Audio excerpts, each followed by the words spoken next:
ಗೋಸ್ಕರ ನೀವ್ ಬರ್ಬೇಕು ಸಿನಿಮಾಗೆ. 29th ರಿಲೀಸ್ ಆಗ್ತಿದಲ್ವಾ, ಈಗ ಕಾಲೇಜ್ ಹುಡುಗರೆಲ್ಲ ಫುಲ್ ಕ್ರೇಜ್ ಅಲ್ಲಿ ಇದಾರೆ. ನೆಕ್ಸ್ಟ್ ಮತ್ತೆ ಯುವನ್ ಮುಖದಲ್ಲಿ ನಾವು ಅಪ್ಪು ಸರ್ ನ ನೋಡ್ತಾ ಇದೀವಿ. ಈ ಕಾಲೇಜ್ ಹುಡುಗರು ಈ ಫಿಲಂ ನೋಡೋದಕ್ಕೆ ಕ್ರೇಜ್ ಇದೆ, ಅದಕ್ಕೆ ಕಾರಣ ಅಂದ್ರೆ ಸಿನಿಮಾದ ಏನಾದ್ರು ಸ್ವಲ್ಪ ಹಿಂಟ್? ಒಂದ್ ಲವ್ ಸ್ಟೋರಿ. ಎಲ್ಲಾ ಕಾಲೇಜ್ ಹುಡುಗರಲ್ಲಿ ಯಾರೋ ಇನ್ನೊಂದು ಹುಡ್ಗಿ ಕಾಳು ಹಾಕಿರ್ತಾರೆ. ಸೊ ಒಂದ್ ಲವ್ ಸ್ಟೋರಿ ಇದೆ. ಎಲ್ಲಾ ಪ್ರತಿಯೊಂದು ಹುಡ್ಗನ್ಗೂನು ಕನೆಕ್ಟ್ ಆಗುವಂತ ಒಂದು ವಿಚಾರ ಅಂದ್ರೆ, ಹುಡುಗಿ ಇರ್ತಾಳೋ ಇಲ್ವೋ, ಅವ್ರು ತಗೊಂಡಿದ್ ಫಸ್ಟ್ ಬೈಕ್ ಇರುತ್ತಲ್ಲ, ಗಾಡಿ, ಅದ್ರ ಮೇಲೆ ಇರುತ್ತಲ್ಲ ಒಂದು ಪ್ರೀತಿ. ಸೊ ಇದ್ರಲ್ಲೂ ಅಷ್ಟೇ ಯುವ ಮತ್ತೆ ಅವ್ರದ್ದು ಒಂದು ಗಾಡಿದು ಒಂದು ಅವ್ರದೇ ಆದಂತ ಅವ್ರದ್ದೊಂದು ಲವ್ ಸ್ಟೋರಿ ನಡೀತಾ ಇರುತ್ತೆ. ಸೊ ಅದು ಒಂದು ಕನೆಕ್ಟ್ ಆಗುವಂತ ಒಂದು ವಿಚಾರ. ಅಂಡ್ ಕಾಲೇಜಲ್ಲಿ ಒಂದು ಯಾವ್ದೇ ಕಾಲೇಜ್ ತಗೊಂಡ್ರು ಒಂದ್ ಗ್ಯಾಂಗ್ ವಾರ್ ಅಂತ ಒಂದ್ ನಡೀತಾ ಇರುತ್ತೆ. ಅಂದ್ರೆ ಇವಾಗ ಒಂದ್ ಕಾಲೇಜ್ ಫೆಸ್ಟ್ ಮಾಡ್ಬೇಕಾದಾಗ ನಾವ್ ಮಾಡ್ತೀವಿ ಇಲ್ಲ ನಾವ್ ಮಾಡ್ತೀವಿ ಅನ್ನೋದು ಒಂದ್ ನಡೀತಾ ಇರುತ್ತೆ. ಸೊ ಅದು ಒಂದು ರಿಲೇಟಬಿಲಿಟಿ ಇಡೀ ಸಿನಿಮಾದಲ್ಲಿ ನಿಮ್ ಸುತ್ತಮುತ್ತ ಒಂದು ರಿಲೇಟಬಿಲಿಟಿ ನಡೆಯುವಂಥದ್ದು. ಅಂಡ್ ಬ್ಯೂಟಿಫುಲ್ ಆಗಿ ಎಲ್ಲಾ ಸೇರಿದಾಗ ಡೈಲಾಗ್, ಇದೆಲ್ಲ ಸೇರ್ಬೇಕು ಅಂದ್ರೆ ಡೈಲಾಗ್ ಸೇರ್ಬೇಕಲ್ಲ.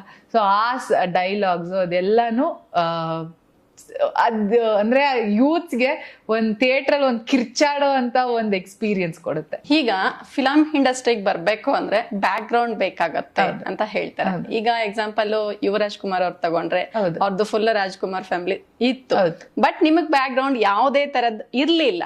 ನಿಮ್ಗೆ ಫಿಲಂ ಇಂಡಸ್ಟ್ರಿಗೆ ಬರಕ್ಕೆ ಕಷ್ಟ ಆಯ್ತಾ? ಇಲ್ಲ ಅಂದ್ರೆ ಆ ತರ ನೋಡಿದ್ರೆ ನಾನು ತುಂಬಾ grateful and lucky that Suri sir ಹೇಗೋ ಸಪ್ತಮಿ ಮಾಡ್ತಾಳೆ, ಕೇಪಬಲ್ ಇದ್ದಾಳೆ ಅಂತ ಅವ್ರು ನನ್ನ ಫಸ್ಟ್ ಕರ್ಕೊಂಡ್ ಬಂದಿದ್ದು ಇಂಡಸ್ಟ್ರಿಗೆ. ಅವ್ರು ಕರ್ಕೊಂಡ್ ಬಂದಿರ್ಲಿಲ್ಲ ಅಂದ್ರೆ ನಾನು ಇವತ್ತು ಇರ್ತಾನೆ ಇರ್ಲಿಲ್ಲ. ಸೊ ಅವ್ರ ಗ್ರೇಟ್ಫುಲ್ಲು ದಟ್ ಸೂರಿ ಸರ್ ನನ್ನಲ್ಲಿ ಅದೇನೋ ಕೇಪಬಿಲಿಟಿ ನೋಡಿ ನನ್ನನ್ನ ನನ್ನ ತಂದೆ ಹತ್ರ ಹೋಗಿ ಕೇಳಿ ನನ್ನನ್ನು ಕರ್ಕೊಂಡ್ ಬಂದ್ರು ಇಂಡಸ್ಟ್ರಿಗೆ. ಪಾಪ್ಕಾರ್ನ್ ಮಂಕಿ ಟೈಗರ್ ಮೂಲಕ ಖಂಡಿತ ಅಂದ್ರೆ ಯಾವಾಗ್ಲೂ ಒಂದು ಆಕ್ಸೆಸಿಬಿಲಿಟಿ ಅನ್ನೋದಿರುತ್ತೆ. ನೀವು ಈ ಇಂಡಸ್ಟ್ರಿಲೇ ಇದ್ರೆ, ನನಗ ಆ ಆಕ್ಸೆಸಿಬಿಲಿಟಿ ಇರ್ಲಿಲ್ಲ.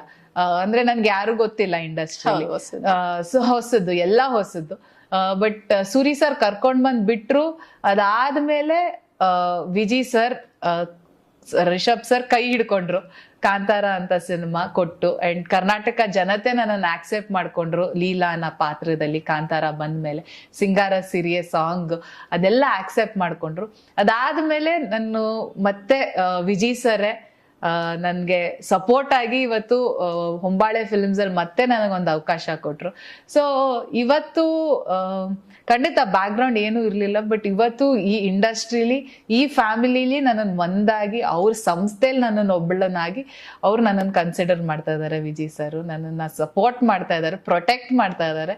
ಸೊ ಅಂಡ್ ಪ್ರತಿಯೊಬ್ರು ಡೈರೆಕ್ಟರು ಅಷ್ಟೇ, ಸಂತೋಷ್ ಸರ್ ಅಷ್ಟೇ, ಇವತ್ತು ಅವ್ರದೇ ಸಿನಿಮಾದಲ್ಲಿ ಹೀರೋಯಿನ್ ಆಗಿ ಮಾಡ್ಕೊಂಡ್ಮೇಲೆ ಅವರು ಅಷ್ಟೇ ನನ್ನನ್ನು ಅವ್ರ ಫ್ಯಾಮಿಲಿ ಅವರಾಗ ಅವರು ಪ್ರೊಟೆಕ್ಟ್ ಮಾಡ್ತಾ ಇದ್ದಾರೆ. ಅವರು ನನ್ನನ್ನ ಅಂದ್ರೆ ಇಡೀ ತಂಡ ಇವತ್ತು ಎಲ್ರು ನಿಂತ್ಕೊಂಡು ಸಪೋರ್ಟ್ ಮಾಡಿದಾಗ ಆ ಭಯ ಅನ್ನೋದಿರಲ್ಲ.